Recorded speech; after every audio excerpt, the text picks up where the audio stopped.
Xəbər verildiyi kimi, ABŞ-ın Venezuelaya hücumu nəticəsində Nicolas Maduro və həyat yoldaşı saxlanılaraq Nyu-Yorka gətirildiler. Ötən ilin avqust ayında baş prokuror Pam Bondi Maduro'nun 700 milyon dollarlıq aktivlərinin, o cümlədən lüks təyyarələr, əmlaklar, avtomobillər, zərgərlik əşyaları və nağd pulun müsadirə edildiyini açıqlayıb. Maduro'nun aktivlərinin siyahısı belədir.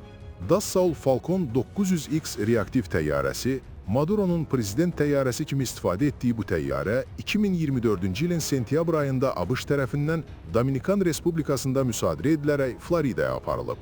Təxminən 13 milyon dollar dəyərindədir. 2025-ci ilin fevral ayında Dominikan Respublikasında ikinci özəl təyyarə müsadirə edilib. Bu təyyarədən həmçinin Maduro rejiminin yüksək vəzifəli şəxsləri də istifadə edirdi. Dominikan Respublikasında bir malikanə, Floridada bir neçə lüks ev, at ferması, 9 lüks avtomobil, milyonlarla dollarlıq nağd pul və zərgərlik əşyaları.